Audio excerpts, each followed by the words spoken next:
We don't see the slides now in the screen so far. Okay. Do you have them just in English?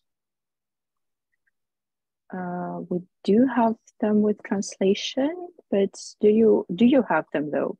Or do I have to start them? Because for that I have to additionally log in. Yeah, usually what happens is you'll do the translated slides and I'll brief from my ones in English. All right. Just give me 1 second.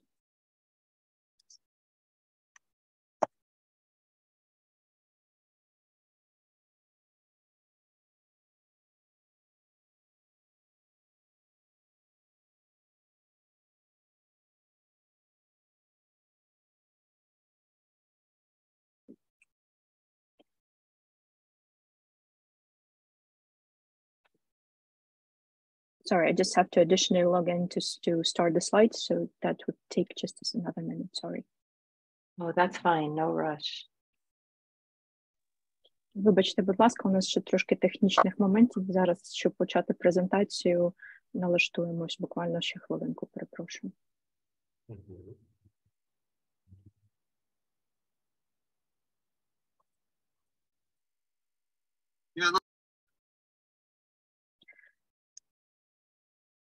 Recording in progress. The only thing Liz, do you have the rights for this conference? I think you need to give me a permit to demonstrate the screen. Ви всі можете демонструвати, Олександро. Ви і Ліз можете. Дякую. Зараз, секунду, тоді розпочинаємо. І ми включили запис, так що буде все записано і потім виставимо в вільному доступі. You're a co-host, so you should be good.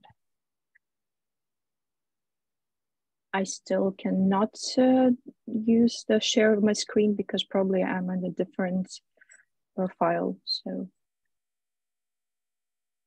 there are two of me here today. Oh yeah. Oh wait, hold on. Maybe that's because. Hold on. Oh, I might have. All right.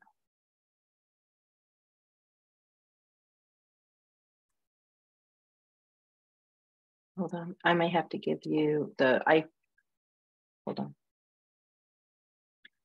Всім добрий день. Ми ще не починали, офіційно не починали, так само всі не могли доєднатися певний час, тому зараз буквально ще кілька хвилин ми запустимо слайди і тоді вже офіційно розпочнемо.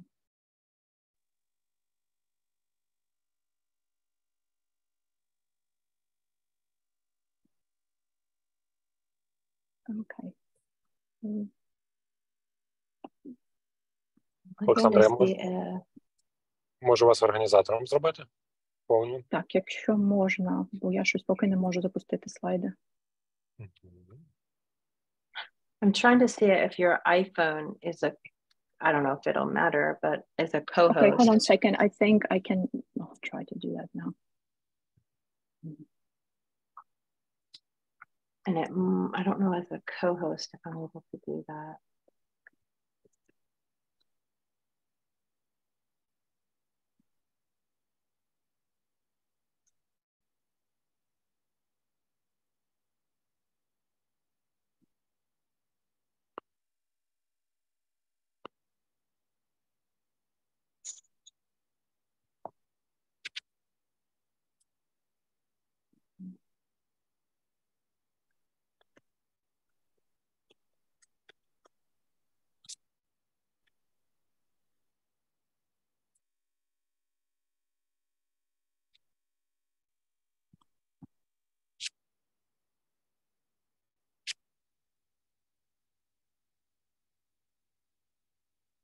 Yeah, it looks like. What if I try to send it to you via email? Will you be able to put it on screen? Yeah, I should. Because somehow what we're trying to do is somehow not working. Okay, this is what I'm gonna do. I'm gonna send them to another. Зараз ми, колеги, трошки зробимо дещо слайдами і буквально за хвилинку вже почнемо. Okay. Should be able to. What I'm going to try and do is put my slides in English on one screen.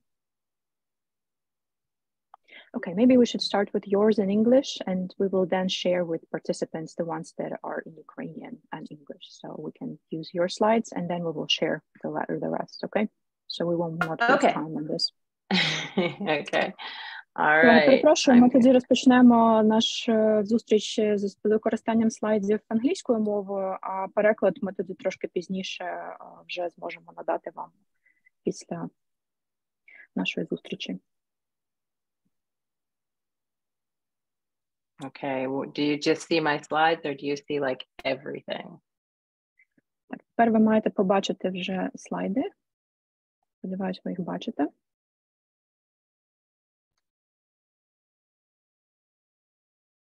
Okay. Do you see the title slide? Yes, we can see the title slide. Do you see all of the slides at the bottom or just the title slide? We see all the slides at the bottom as well. Oh boy, okay. Hold on. Oh, I don't know what that means. How about now? Yes, now it's better. Now we only see the title slide. Okay. All right. I am ready to go. All right. Good. Тож ми готові почати. Поїхали. All right. Well, thank you for having me here today. As always, I always enjoy coming and speaking with everyone here. So I will go ahead and begin talking about the complexities of suicide. Дякую, що знайшли сьогодні час зустрітися зі мною. Мені завжди дуже приємно бути з вами на зв'язку, і я дуже рада сьогодні провести з вами час. І давайте вже почнемо знайомитися з сьогоднішньою темою. Okay. I don't know if. Okay, what I would like to talk about is who is at risk for suicide. Тож, про що б хотіла почати сьогодні говорити? Про те, хто знаходиться в зоні ризику суїциду. We look for previous suicide attempts. Ми дивимося на те, чи були попередні спроби суїциду.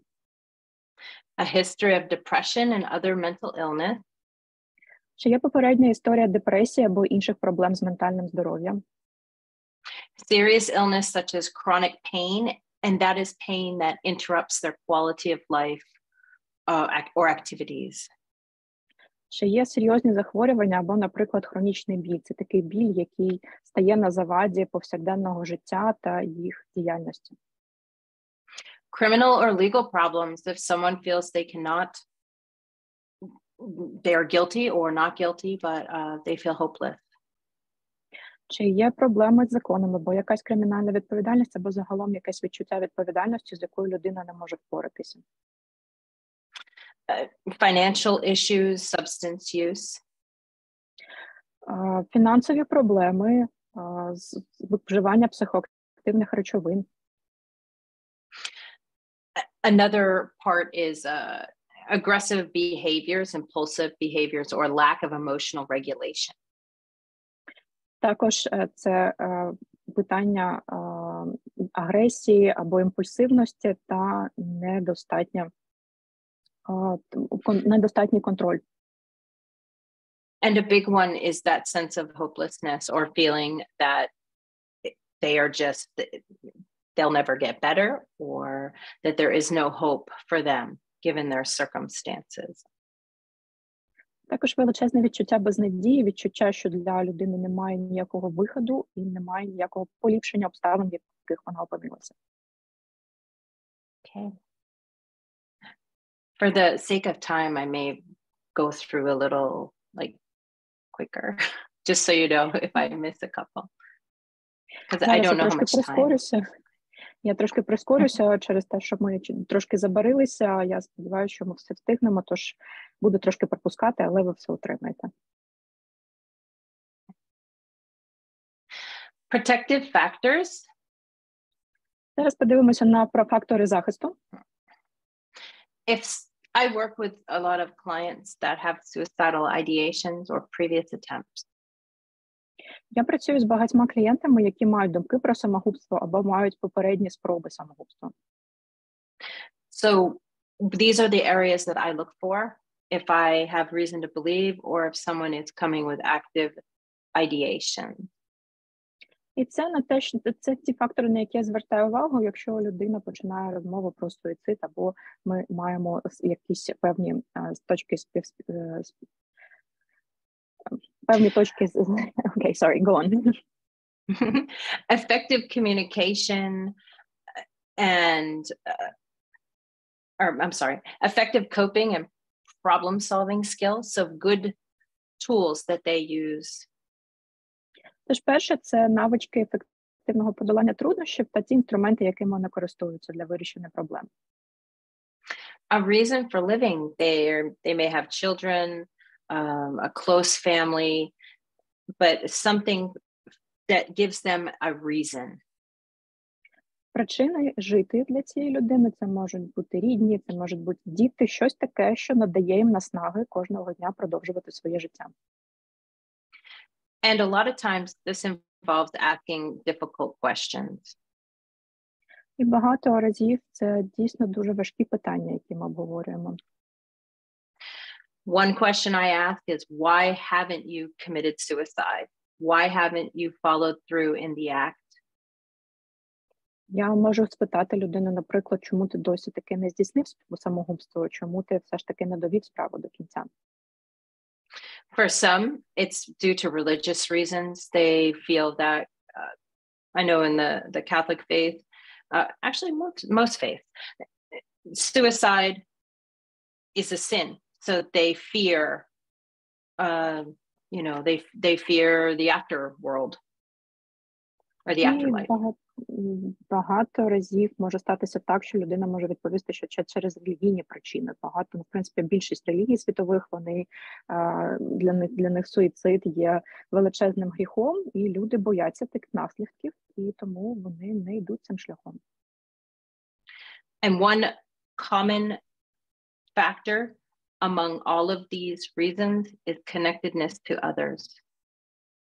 І, мабуть, фактор, такий невеличезний фактор, який об'єднує усі ці фактори, які тут перелічені, це фактор зв'язку, фактор об'єднаності з чимось.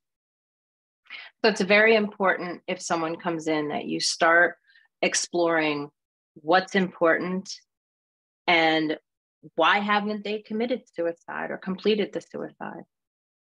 І тому, коли людина звертається до вас, дуже важливо розпочати це дослідження їх системи цінностей та саме причин, з яких вони все ж таки не закінчили свої спроби і вони не вчинили самогубство. Okay, the initial assessment. Тож далі це первинне оцінювання.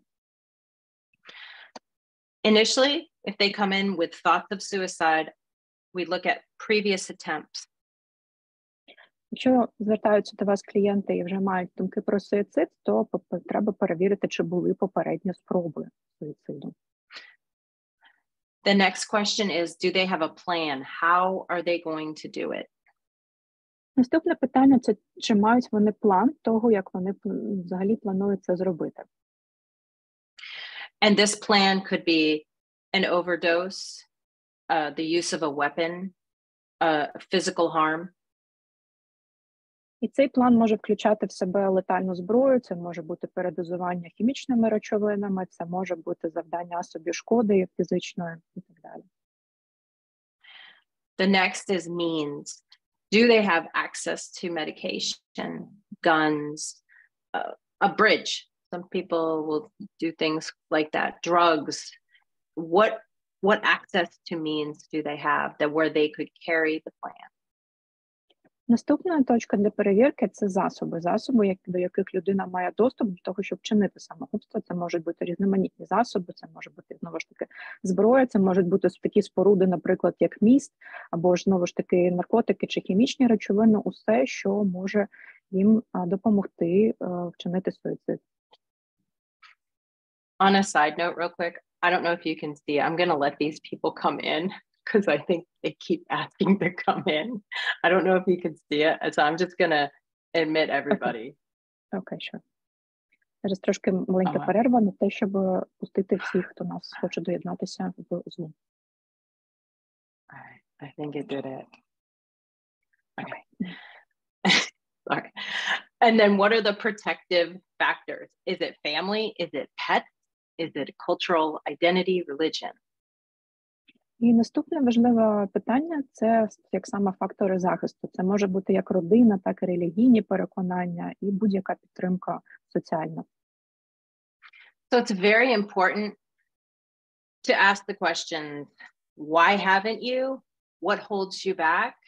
And what keeps you here? Тож дуже важливо запитати, чому ще не довів справу до кінця, або не довела, що тебе тут тримає, і що ще потрібно зробити, що для тебе є сенсом жити зараз. Okay, comfort with suicide. This is speaking to therapists, like your own comfortability with suicide. Тепер поговоримо про те, як комфортно працювати з темою суїциду. Looking at your own personal beliefs and experiences. What have in your personal or professional life, what experiences do you have with suicide? І розпочинаємо з власної оцінки наших особистих вірувань або наших переконань стосовно суїциду, і також досвіду, який ми маємо особистого. Also, your personal beliefs. You may have very strong morals and values, and you have a difficult time just understanding suicide and how someone could do something. Також важливо зважити свої власні переконання, можливо, у вас є якісь моральні цінності, в яких суїцид є неприпустимою або дуже важкою втратою, тому для вас важко зрозуміти причини та мотиви, за яких людина може таке вчинити. What I have seen in the past is younger therapists or those with not a lot of experience. Також я бачила, що терапевти, які молодші або з небагатим ще колом досвіду, have a hard time discussing suicide and asking hard questions. вони дуже некомфортно почуваються якраз при розмові про суїцид, і їм дійсно дуже важко задавати важкі питання. That hard question is, are you going to kill yourself? І найважче питання – це, чи ти збираєшся вбити себе. And it's not uncommon for someone to say, are you going to hurt yourself? Для нас досить звично питати, чи ти хочеш собі нанести якоїсь шкоди, заподіяти шкоди якоїсь. And the answer usually is yes or no. Avoiding those questions that can end in yes or no. Hurting yourself is very different than killing yourself. І зазвичай, звісно, краще якось не використовувати питання, на які відповіді є так або ні, але все ж таки є різниця між тим, як спитати людину, чи ти намагаєшся завдати собі шкоди, та чи ти збираєшся себе вбити. Many times clients will say no, they are not going to kill themselves. І часто клієнти скажуть, що ні, вони, звісно ж, не збираються себе вбивати. But then you find out they have lost their job, they have no money, and perhaps a child has been killed. All of these factors that could lead to suicide. А пізніше ви можете дізнатися, що людина, наприклад, втратила роботу, або в неї почалися серйозні фінансові проблеми, або вона втратила дитину, і все це призводить до самогубства. So while they'll say, no, I am not going to kill myself, being aware that there are factors that could lead to the desire to kill oneself. І хоча людина може вам відповісти при зустрічі, що ні, вона не збирається себе вбивати, проте дуже потрібно і варто зважати на фактори ризику, за яких ви знаєте, що є схильність до суїциду. So it's very important to speak with other professionals, look at yourself and beliefs and training also in the area of suicidal ideation.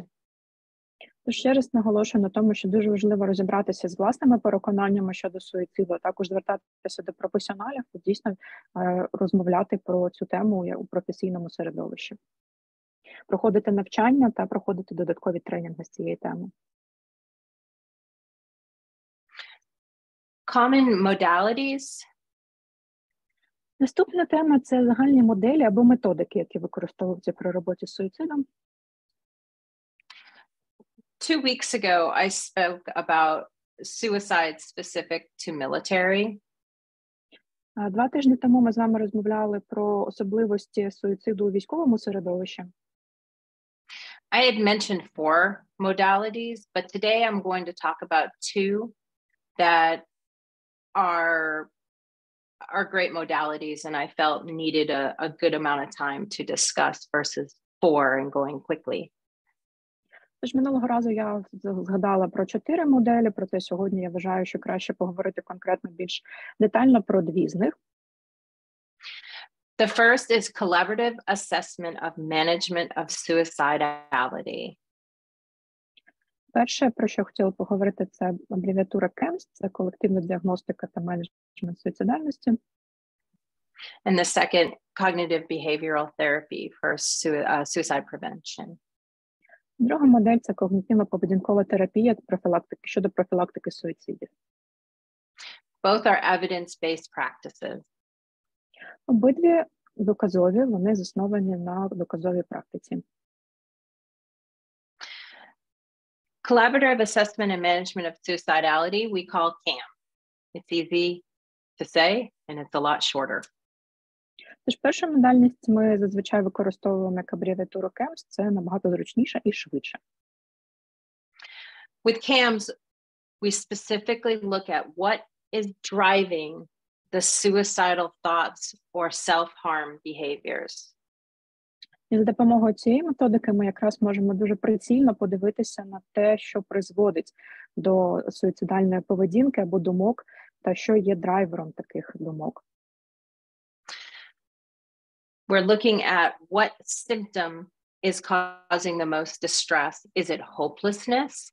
Is it the urge to hurt oneself? Where is this ideation coming from? Pain, hopelessness, areas such as that.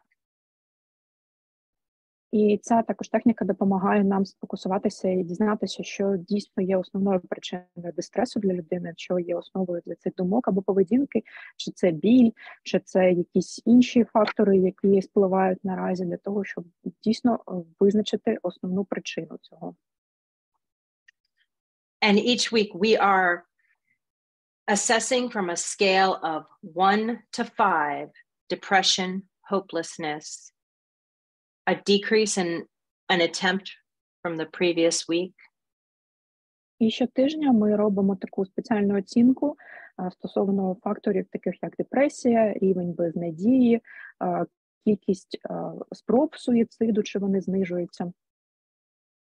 And we also look for a decrease in self-harm behaviors. А також ми дивимося на зниження потягу до завдання собі якоїсь шкоди. Prior to session, the client fills out a specific form with each factor, and they have to score each week how they're feeling, and we look for a decrease. І на початку кожної сесії, або перед початком кожної сесії, клієнт заповнює цей опитувальник, і він оцінює кожен з параметрів оцінкою від 0 до 5, і ми дивимося, чи є якийсь прогрес у сторону зниження. The CAMS approach is empathy and non-judgment. Very important. Основа підходу цього опитувальника або цієї техніки є емпатія та практика незасудження. Truly listening to the narrative, the story of why they want to kill themselves and what has happened to get them to this point. Дійсно чутливе та зацікавлення почути, чому людина хоче себе вбити, в чому причина, як вони дійшли до цієї точки. Creating the therapeutic alliance is key in the success to CAMS in the use of reduction. Також основою цієї методики є створення терапевтичного альянсу для досягнення мети зниження усієї, скажімо так, інтенсивності суїцидальних думок. The other piece is the collaboration between the therapist and the client. Each week, discussing the scores, what has changed, what tools are they using. Також наступною частиною цього пазлу є співробітництво. Ми кожного тижня оцінюємо, розмовляємо та оцінюємо, що змінилося, чи є якийсь прогрес, що знижується, які показники знижуються, та як ми цього досягаємо. And what makes CAMS a great modality is that you can use it with other modalities alongside cognitive behavioral, cognitive processing, other techniques in tandem. І дійсно ще однією великою перевагою кемсу є те, що його можна використовувати разом з іншими техніками, його можна використовувати паралельно із когнітивно-поведінковими методиками, тобто з будь-якими методиками він, в принципі, працює досить нормально і це дійсно круто. And honesty, being able to be very honest with the client if they have a setback or challenging the client if something just doesn't match with scores. І наступний такий основний момент – це чесність. Чесність з клієнтом, чи вони дійсно досягають якогось прогресу, чи є якісь затримки на шляху, і що ці затримки може спричинити наразі. Тобто важливість поговорити про ці затримки в тому числі. The next approach is cognitive behavioral therapy for suicide prevention. Наступний момент, про котрий я хотіла поговорити, це когнітивно-поведінкова терапія щодо попередження суїцидів. And it's ultimately teaching them alternative ways of thinking or behaving in times of crisis. І тут техніки, які вчать пацієнтів альтернативним шляхам мислення або поведінки під час цих епізодів суїцидальної кризи. Assisting them in building a plan for reaching out to others. Ultimately, a suicide, and both modalities, you use the safety planning. І тут так само важливо це сприяння у побудові мережі як підтримки ментальної, так і соціальної. І тут я хочу наголосити, що обидві техніки, обидві модальності, вони спрямовані на те, щоб виробити певний план безпеки для людей. An example of a suicidal crisis could be someone who, in their work, they don't feel they are good enough or that they have failed their family.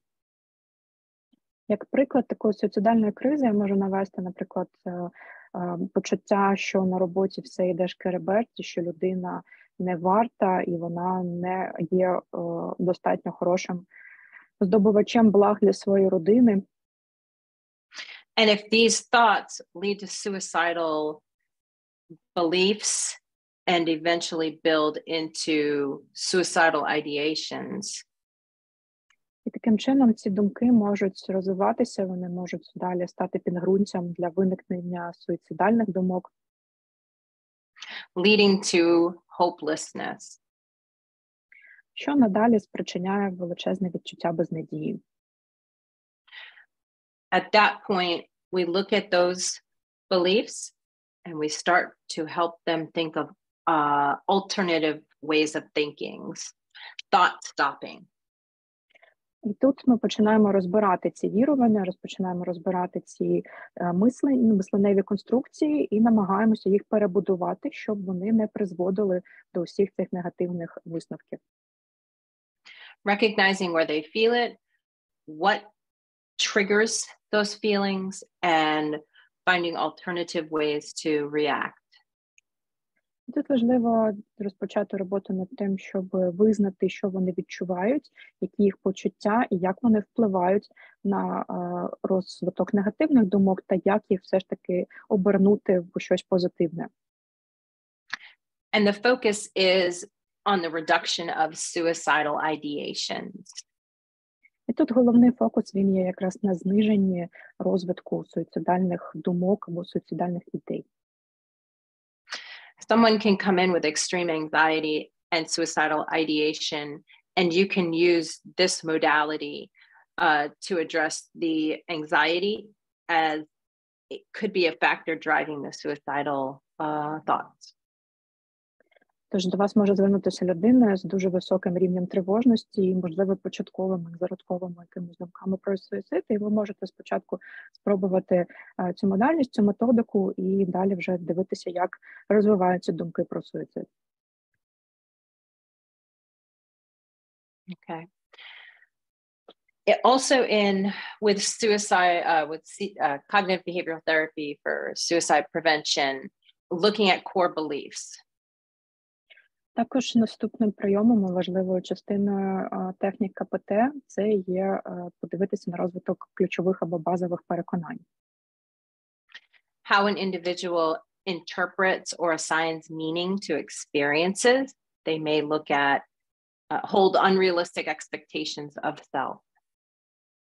Тут важливо подивитися, як індивід інтерпретує та як він надає змісту своєму досвіду. Наприклад, людина може набагато завищувати очікування щодо себе або світу.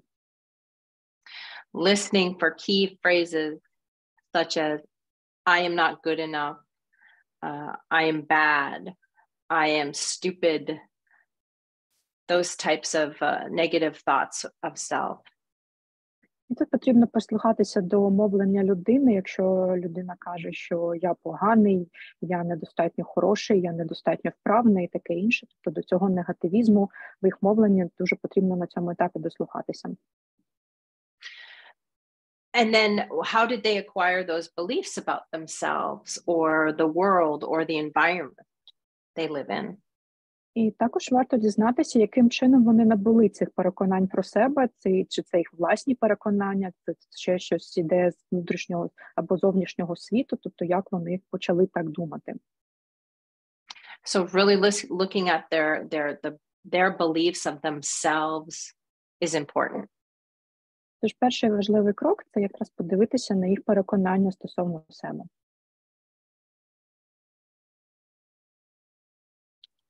Some mental health conditions that do increase the likelihood of a suicide attempt are depression.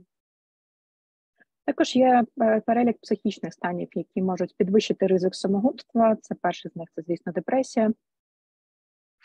Substance use, alcohol or drugs. Проблема з вживанням психоактивних речовин, це наркотики, це алкоголь, таке інше. Bipolar disorders, those extreme highs, and then those very, very extreme lows. Також це біполярний розлад, коли є епізоди, коли все занадто добре, або якесь піднесення, і також епізоди, коли все дуже на низькому рівні. Of course, schizophrenia with hallucinations and auditory hallucinations, visual. І, звісно ж, шизофренія з галюцинаціями, як слуховими, так і візуальними. And with schizophrenia, as you probably know, I'm sure, we're listening to the voices and what are they telling the individual? І, звісно, я думаю, що ви знаєте, що із шизофренією ми також прислухаємося до голосів, що ці голоси у людини кажуть, що вони висловлюють. Is that voice telling them to hurt themselves? Is that voice telling them to jump off a building? Чи цей голос або голоси всередині кажуть їм завдати собі шкоди, чи вони кажуть зістрибнути з якоїсь будівлі? Personality traits, do they have poor relationships? They cannot maintain friendships, romantic relationships. Наступне – це особистісні риси. Чи людина здатна підтримувати хороші особистісні відносини, чи романтичні відносини, чи вони не можуть такі відносини якось підтримувати. Anxiety and chronic pain are two as well. Також наступними є тривожні розлади і хронічний біль також може впливати. And a traumatic brain injury, perhaps the area of the brain that has been affected may cause other cognitive issues, or a sense that they can no longer work or maintain a quality of life they are used to. І наступний важливий елемент – це травма головного мозку. Вони можуть, певні ділянки мозку, які були вражені, вони дійсно можуть спричиняти багато дискомфорту, і людина може вже втратити якісь моменти робочі, які не може більше, він або вона не може більше виконувати завдання, які вони робили, і це також може призвести до багатьох негативних думок про себе та про світ. So a client you may have could come in and say they are not suicidal. Тож ви можете зіткнутися з клієнтом, який прийде до вас і скаже, що він не хоче суїциду. But you learn of a mental health condition such as depression, use of drugs and alcohol, or bipolar, as an example. Але під час взаємодії ви можете дізнатися про якісь психічні стани та проблеми, як депресія або біполярний розлад, наприклад.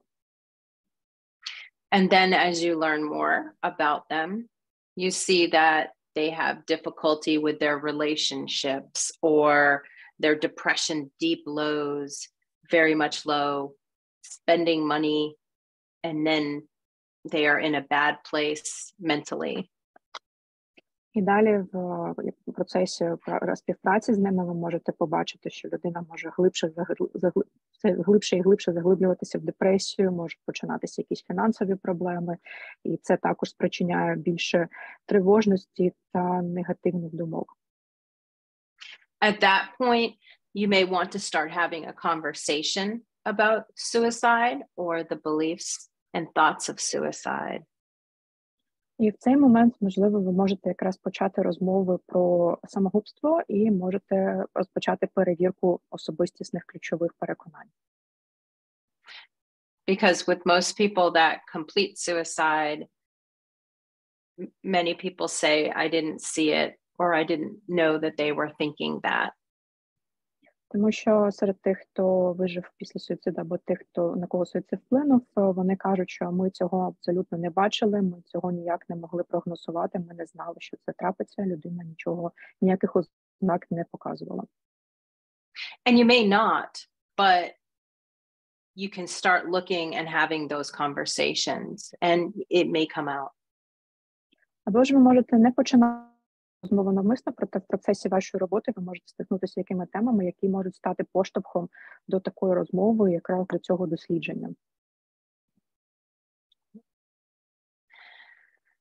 Support from family and friends. This is very important if they have these protective factors. Наступна важлива частина – це підтримка від родини та друзів, і чи має людина цю підтримку. But it's also difficult for family and friends to even think of a loved one who is thinking of suicide. І, звісно, для рідних та друзів надзвичайно тяжко думати про те, що їх кохана людина може навіть мати думки про суїцид. And not just think, it could be someone that has had an attempt. О, навіть не думати, або вже мати факт, що людина спробувала, тобто вона вже має спробу суїциду.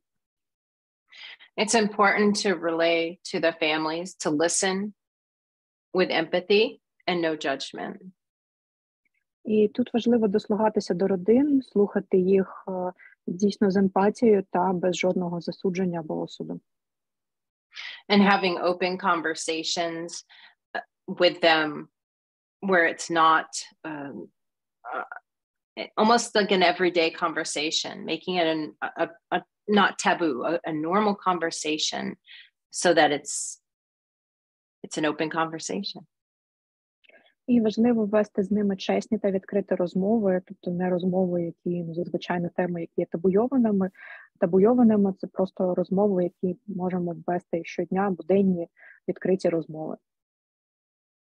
It can look like How are you feeling today? Have you been thinking of suicide? Are you depressed?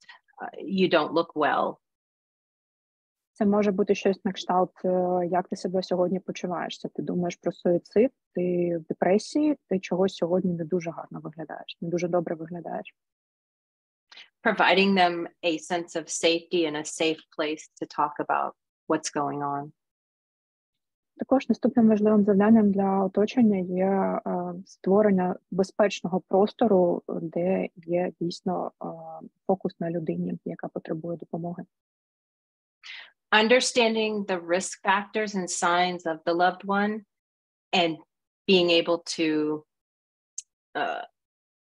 listen, but always, we could just say the risk factors. I'll get to that other one. Також для родичів та друзів важливо розуміти фактори ризику і бачити ознаки, які можуть привести до негативних наслідків. І про фактори ми трошки згодом поговоримо, мабуть. And having a plan of action and discussed with the loved one before they are in crisis. І також надзвичайно важливо створити план дій до того, як людина в ризикованій ситуації вже може потрапити до цієї кризової ситуації. With that plan of action, always reacting on the side of caution. If they say something, if they self-harm, anything, they know that plan, that agreed upon plan will go into action. І під час обговорення цього плану дуже важливо реагувати з обережністю на те, що людина може казати, або як вона все це проговорює, тому що дійсно цей план все ж таки може стати дійсністю. What can friends and families look for? На що можуть звернути увагу друзі та родина? Prolonged stress. Stress is normal. There's good stress and there's bad stress.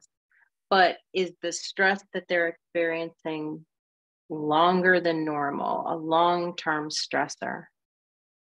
І перше, це довготривалий стрес. Звісно, стрес – це частина життя, це, в принципі, нормально. Є позитивний стрес, є негативний, проте на що треба звернути увагу, чи це стрес, він є вже занадто довготривалим, і чи він вже переростає будь-які норми і нормальний хід життя.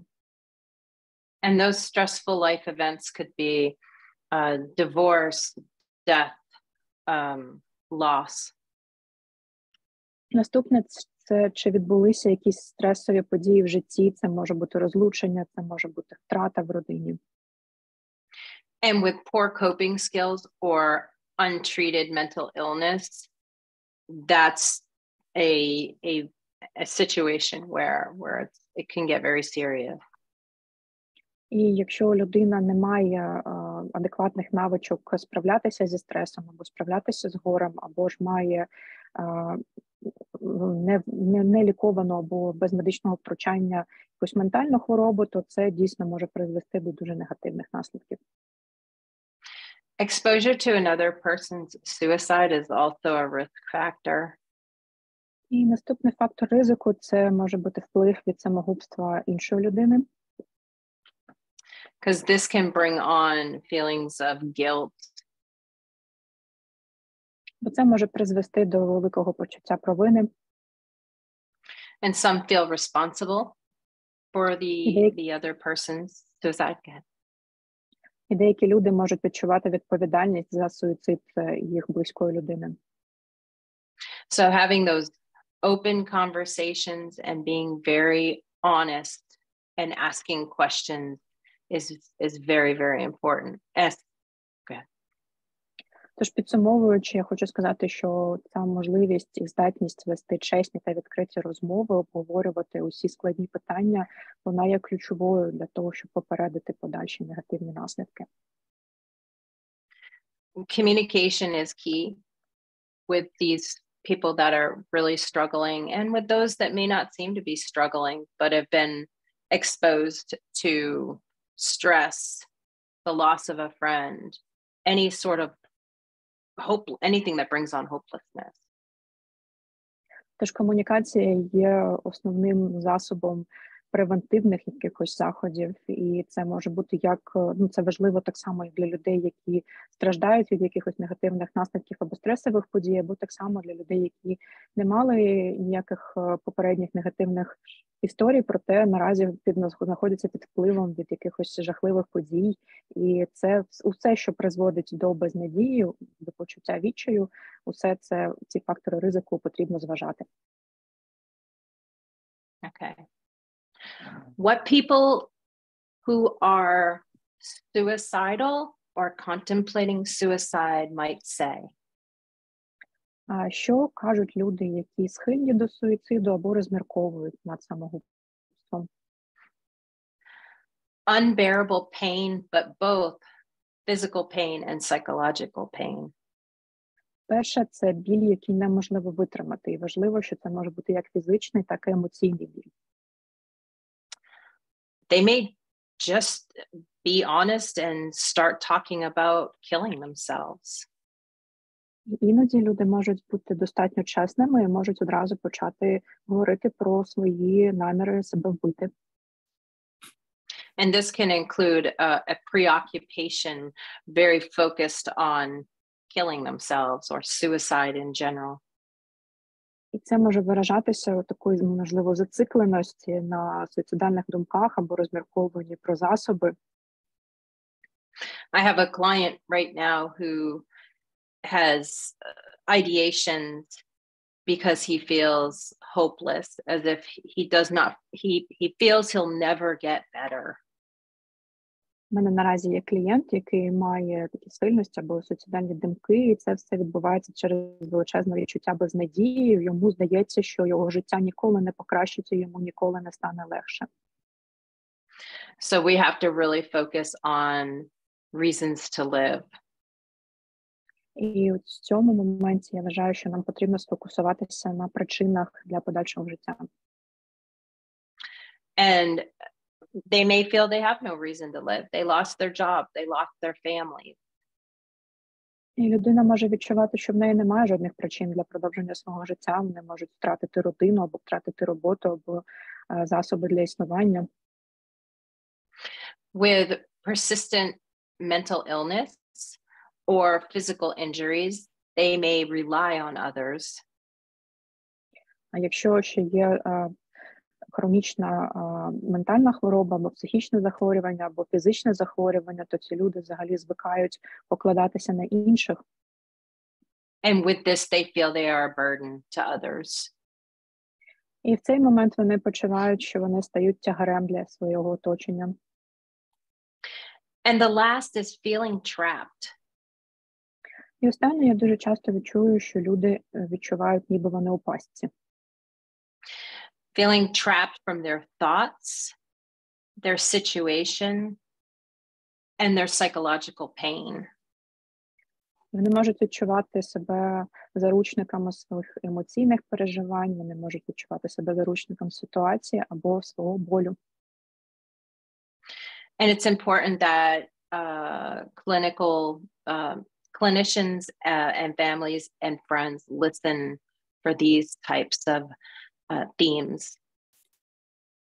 І дуже важливо, щоб як оточення, друзі та родина, так і клініцисти, професіонали ментального здоров'я дослухалися до цих проявів, дослухалися до цих розмов і до цих слів, які людина каже.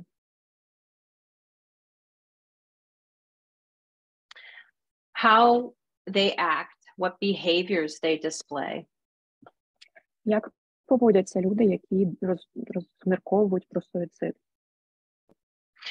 And as a clinician, really listening for these types of behaviors, because these could be indicators of future suicidal attempts or actions. Як клініцист, я завжди дослухаюся до наступних факторів, які є ризикованими і можуть спричинити подальший розвиток не лише суїцидальних думок, а й спроб суїциду. Risky behaviors, alcohol use, erratic driving, anything that could cause risk or harm to self or others. Перше, це ризикована поведінка, це може бути небезпечне водіння або зловживання алкоголем, або будь-яка інша діяльність, яка може завдати шкоди людині або оточуючим. Researching different methods of suicide. Наступне, це може бути пошук і дослідження засобів для самогубства. I had a client once who was researching ways to kill herself in which her family would not, it would not be too traumatic what they saw to her family. У мене була клієнтка, яка робила особисте дослідження шляхів самогубства, яке б не стало занадто травматичним для родини, ну, тобто, щоб те, що вони побачили, не завдало їм занадто сильної шкоди. I've seen clients, not my own, but I've seen clients who looked at overdose as an option. Я бачила клієнтів, можливо, не з моєї практики, а загалом бачила людей, які обирали засоби, такі як передозування хімічними препаратами. But with that overdose, the amount of time it would take to kill themselves until a loved one or a loved one found them. So it would be too late. Тож вони зважали на часовий проміжок з моменту прийняття цих засобів, цих препаратів до моменту, коли їх знайдуть. Тобто вони також зважали на часові проміжки. The second is isolation and withdrawal from activities. Наступний фактор, який можуть люди показувати, це відсторонення від звичної активності або занять. Someone could be an avid runner and suddenly they are just in a room away from everyone and they're no longer doing those activities. Наприклад, людина може займатися бігом, вона постійно бігає, проте у певний момент вона просто полишає це заняття і закривається у кімнаті і більше не виходить на пробіжку. Saying goodbye and giving away possessions. Наступний фактор, на який потрібно зважати, це коли людина починає прощатися або віддавати свою власність, свої речі. Suddenly they're speaking as if it's the last time they're going to see you. Одного разу вони можуть просто розпочати розмовляти з вами, наче вони останнє вас бачать. And with the possessions they give away, it's something that's usually very important to them or close to them. І речі, власність, яку вони віддають, це дуже щось важливе для них, це багато, те, що вони віддають, для них багато значить. A personal connection, it could be an heirloom, it could be pets, something that's very, very important to them. Це може бути щось дійсно індивідуальне, це можуть бути тварини, або якісь написи, або щось, що їм належить, і має для них дійсно якесь персональне, індивідуальне значення. And the last is aggression and fatigue and increase. І наступне – це агресія, це втома і надто сильне, можливо, збільшення проявів цих факторів. Extreme anger and aggression towards self, towards a situation, or toward hopelessness. Це може бути як збільшення агресії до самого себе, до ситуації навколо, або ж загалом до відчуття безпорадності та відчаю. And fatigue doesn't necessarily need to be physical fatigue. It can also be psychological fatigue. І коли ми говоримо про втому, то вона не обов'язково має бути фізичною, це може бути також психологічна або емоційна втома. You may hear, I'm just so tired. I'm so tired. Ви можете почути, я просто занадто втомився або занадто втомилася. Я дуже втомлена.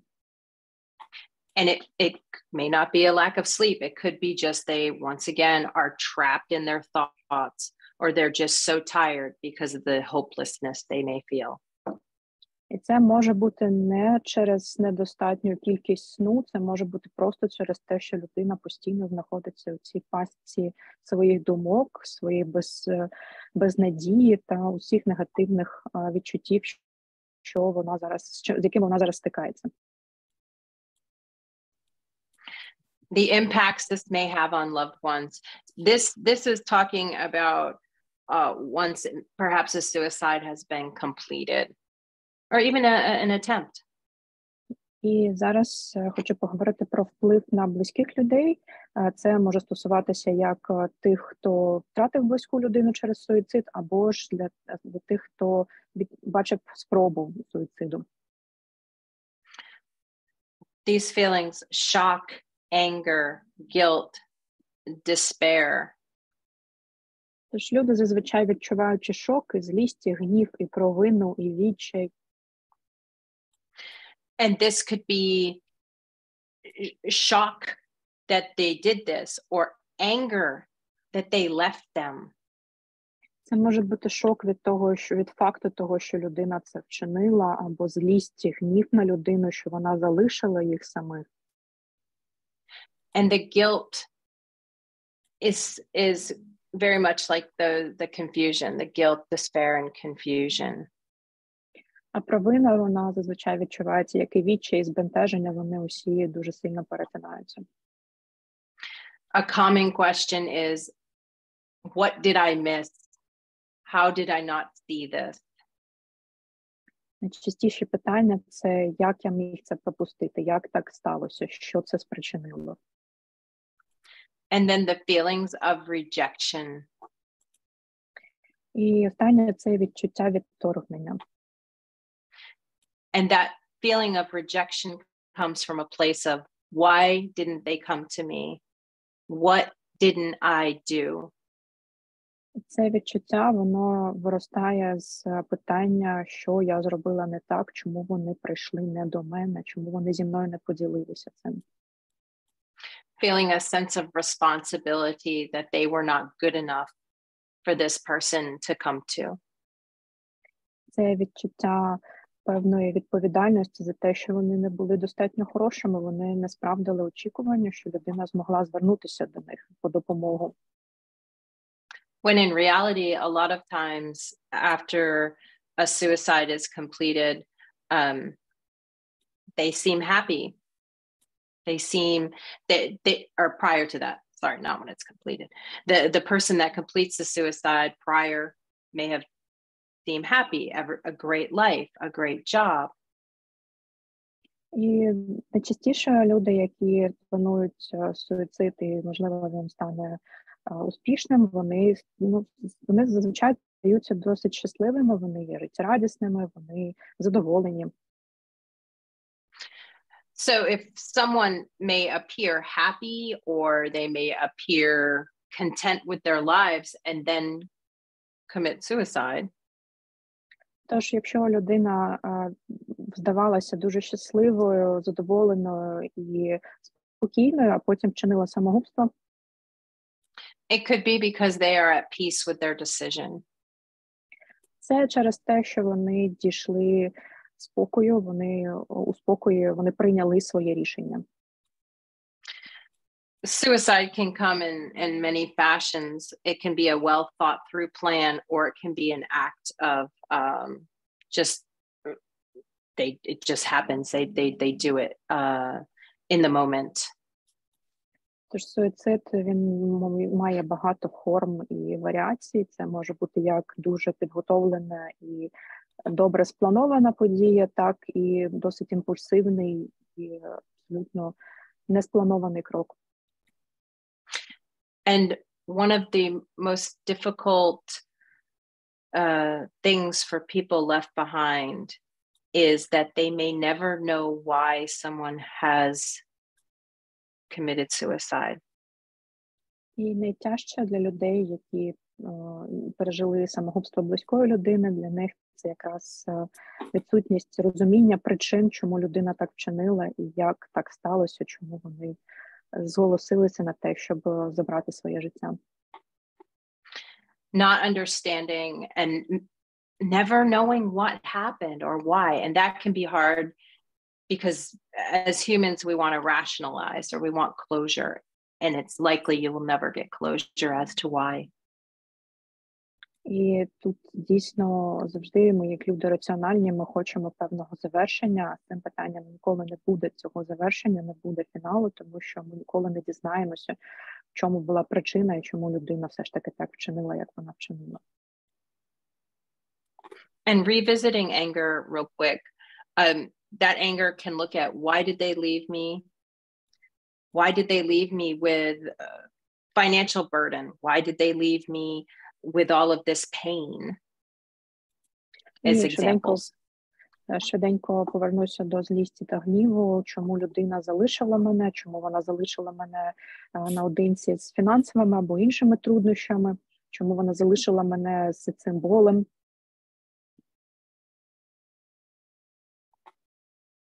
And complicated grief then is a side effect for those that, those that have both survived a suicide or also for family members left behind, complicated grief. І ускладнене горювання є таким побічним ефектом як для родин, які пережили самогубство, а також для тих, хто вижив під час спроби самогубства. For this, I'm going to focus on those who survive a suicide attempt. І зараз я сфокусуюся на впливі на тих людей, які пережили спробу самогубства. They may feel shame. I'll use shame. They may feel shame and anger because they didn't complete the suicide. Дуже часто найсильніші емоції, які вони переживають, це провина, і це злість через те, що їм не вдалося завершити свої наміри. I've come across clients who were very angry that their attempt to suicide was not successful. Я стикалася з клієнтами, які були надзвичайно злими, вони просто виказували надзвичайний гнів щодо того, що вони не змогли закінчити своє самогубство. With that, survivors of suicide are at risk for major depression, post-traumatic stress, and suicidal behaviors. Further suicidal behaviors. Люди, які пережили спробу самогубства, вони знаходяться дуже серйозно у групі ризику щодо глибшої депресії, посттравматичного стресового розладу і також до посилення суїцидальної поведінки. And with that shame, confusion, rejection,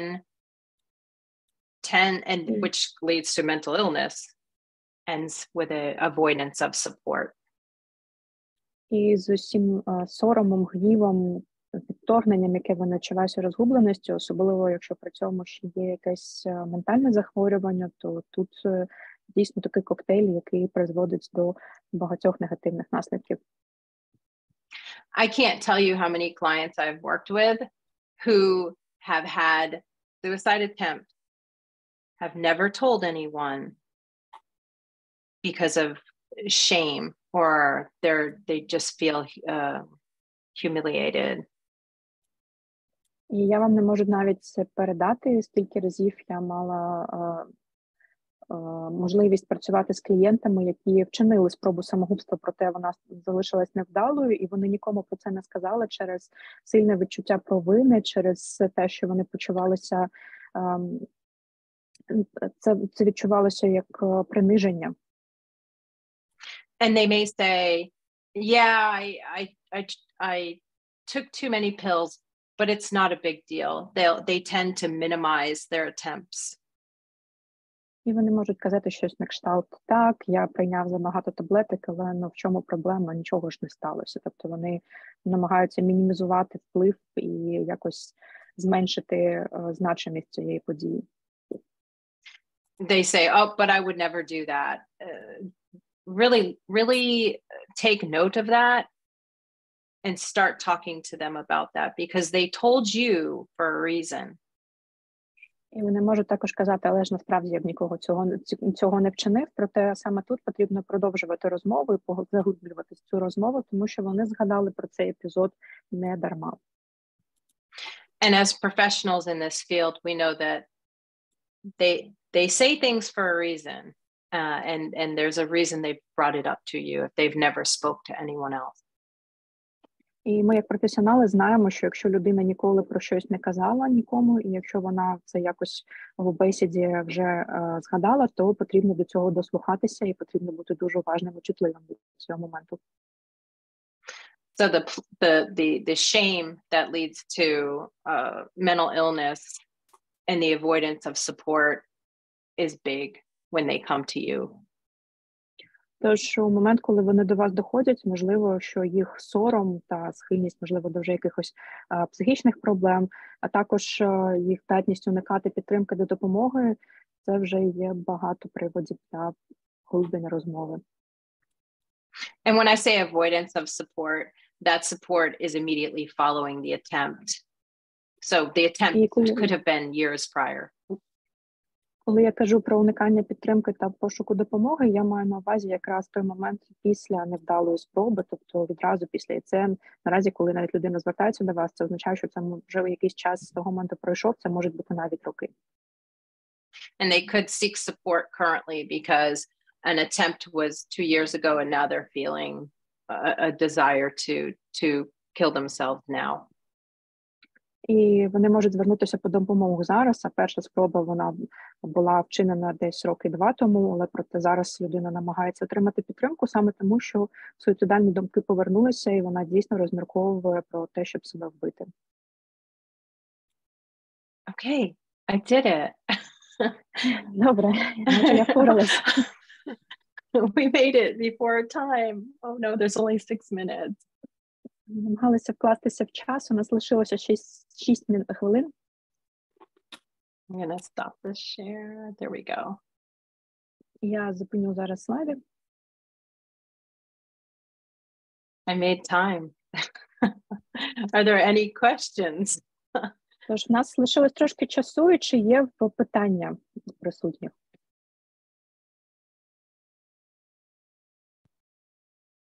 Можна? Так, будь ласка.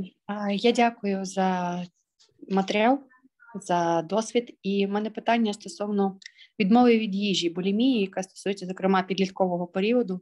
Чи, по суті, це теж такий шлях певною мірою до самогубства?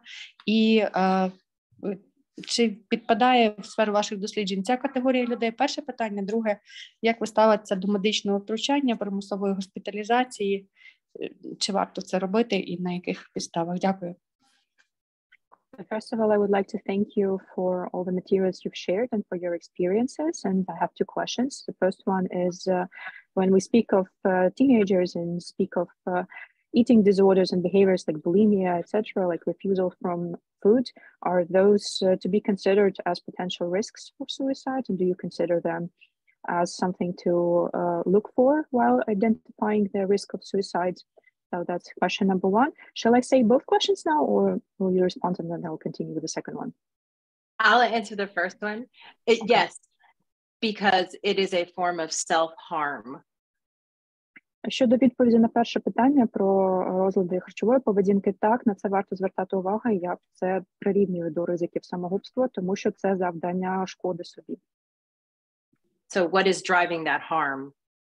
And looking at, is it anxiety? Is it depression? Is it loss?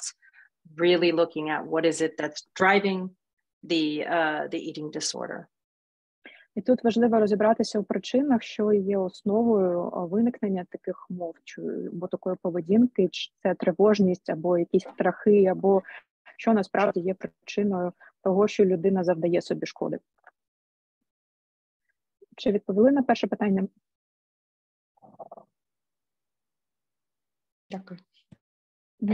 And the second question was, how do you feel about the medical interventions for suicidal attempts? Is it something like not just medical interventions, but forced medical interventions? So like, should people be treated or taken, like hospitalized forcibly when they have committed suicide attempts? So, okay. In some cases, it is important to hospitalize.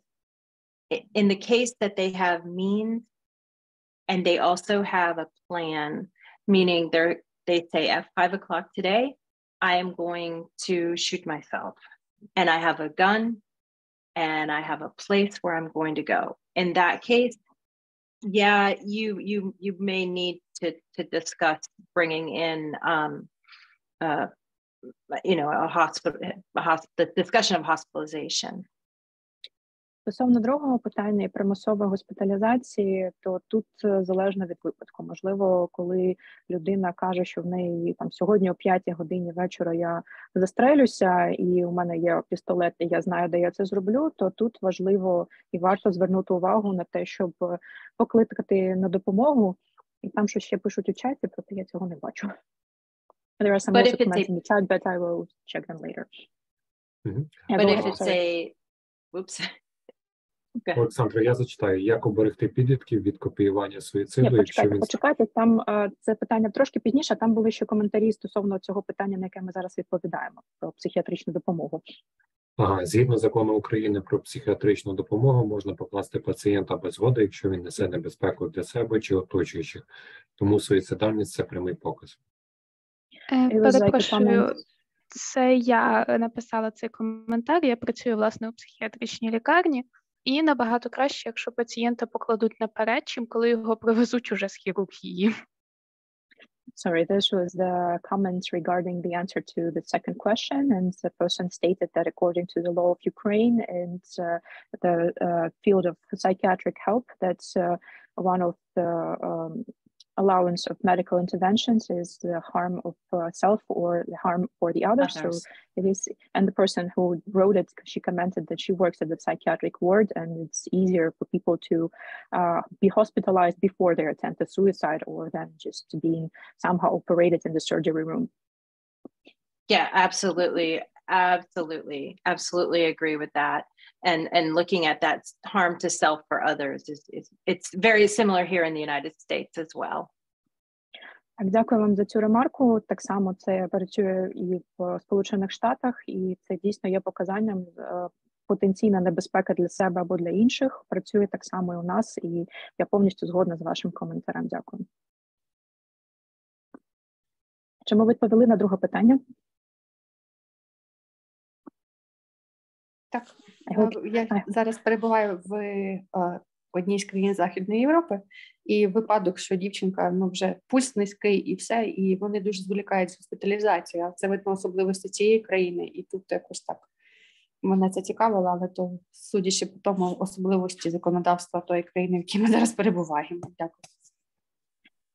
Thank you. I think I have the answer. I'm now currently in the Western European country, but at the moment here we have a patient. She has a low pulse and everything, but they hesitate to hospitalize her. But I see that this is apparently a peculiarity of the local legislation. So that is why I was wondering, what are the cases for you? Yeah, in the United States, each state has different laws, which can be very confusing. So this has been a really great question, and for me to learn about how it's, managed where you live. So thank you for that question. Дякую дуже вам за це питання. Мені дуже було важливо почути, як це працює в Україні, тому що, наприклад, у Штатах у нас все ж таки у кожному штаті є своє законодавство, і воно іноді суперечить одне одному, і це досить складно в цьому розбиратися. Проте дуже дякую, що підняли це питання. Тож, тепер наступне питання. Пане Володимире, ви там щось читали з чату. Так, пані Олександро. А як уберегти підлітків від копіювання суїциду, якщо він стався у їхньому середовищі? So the next question is how to prevent suicide among teenagers if they already been exposed to suicide in their environment. Unfortunately, this is pretty common here in the United States. And being open, honest, and education, not looking at suicide as a quiet subject that we ignore. На жаль, це дуже розповсюджена проблема тут у нас в Штатах, і моя відповідь, що це має бути відкритою інформацією. Тут дуже важливо надавати психоедукацію, і дуже важливо чесно і відкрито говорити про це, не намагатися замовчувати і якось закривати цю тему.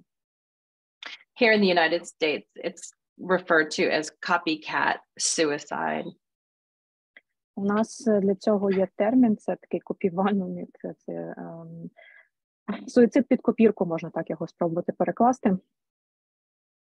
So as soon as a suicide occurs in a school, the schools bring in psychologists to speak with every student and having those conversations often. Because for young children and teenagers, they don't have their brains, they can't understand it. And unfortunately with social media, it's out there. В Штатах є така практика, що якщо в якійсь школі відбувається епізод суїциду, то одразу запрошують психологів, і кожна дитина, кожен учень проходить спеціальну бесіду або ж оцінювання психологічне для того, щоб уникнути подальшого ризику суїцидів, тому що це потім відбувається таке як лавина, бо наразі, на жаль, з усіма соціальними медіа і таке інше, тобто це входить в якусь таку певну моду, і це така ланцюгова реакція відбувається. So psychoeducation, training. Тому моя відповідь – це психоедукація, тренінги та навчання.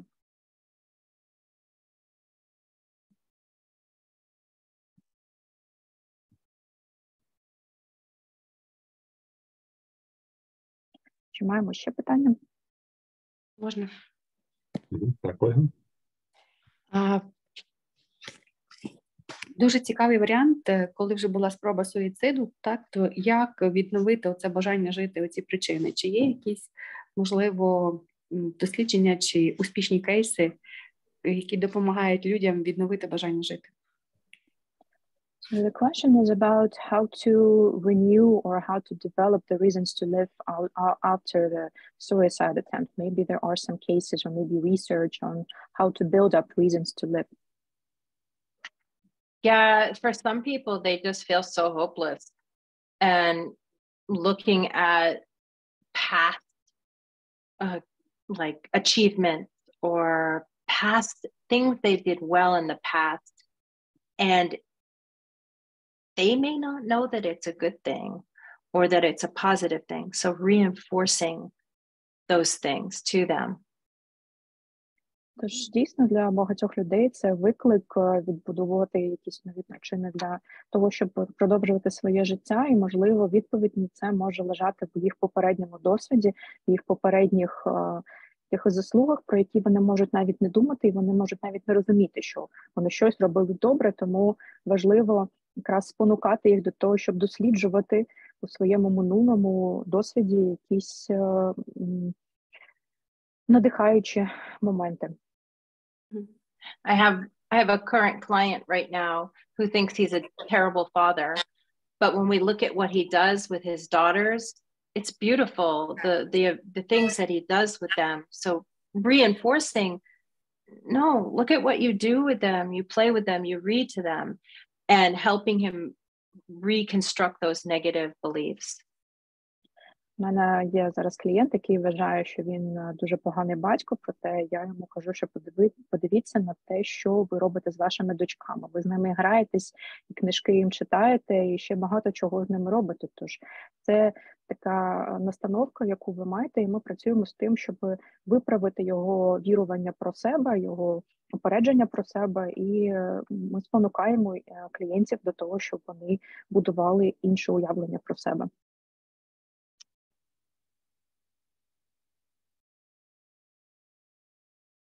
Дякую, цілком погоджуюся. І переважно причина суїциду не те, що людина не хоче жити, а вона не хоче жити так погано, як вона собі уявляє. Тобто вона не бачить того світла, а воно зазвичай є. Цілком погоджуюсь. Дякую. Thank you for your answer. I agree with this answer, and I feel that most of the time the reason for suicide is not the desire to kill themselves, but it's also an ability to live in the current state, to live in the current environment, and avoid trying to escape from this. So thank you. I agree with what you said. Thank you. Дякую. Здається, у нас більше немає питань. Well, it seems like we are out of questions for now. А скажіть, будь ласка, інформація про суїциди в військових, вона є, можна подивитися, так? Тому що це дуже Так. актуально. Також вона в нас є на каналі, Мгм. і ми плануємо ще додатково потім провести навчання. Так, тому що це очікувана хвиля, коли люди повертаються, і досить часто там висока смертність, тому це краще профілактувати, ніж втрачати воїнів і взагалі чоловіків, яких і так, на жаль, стає менше. Дякую, дуже важливо.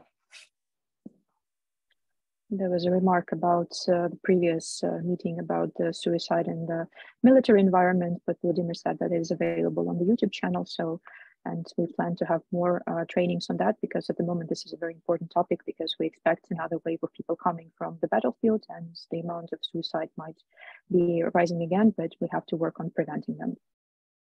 Yeah, I agree. Yeah. Ось тоді ми в черговий раз дякуємо Ліз. At this point, we would like to thank you, Liz, very much once again. Thank you. I love the opportunity, so thank you very much. Так, я, як завжди, повторяю чітко, структуровано. We really appreciate the structure, and we truly appreciate all of the information you've given. Так. You're З welcome. нетерпінням, My pleasure. з нетерпінням чекаємо на наступну зустріч. And we look forward to our next meeting. Thank you, everyone. Так, дякую. І дякуємо Олександру за чудовий переклад. You're welcome. Well, thank you once again, and I hope the pronunciation was okay. Yes, everybody's okay. All good. Thank you, everyone. Бачення. Дякую Bye-bye. ще раз усім. Всім дуже дякую. Пане Володимире, те, що презентація є з українським текстом, можна просто її додати чи якось переслати, що з нею. Так, ми розмістимо і дамо можливість учасникам її отримати. Чудово. Тоді на все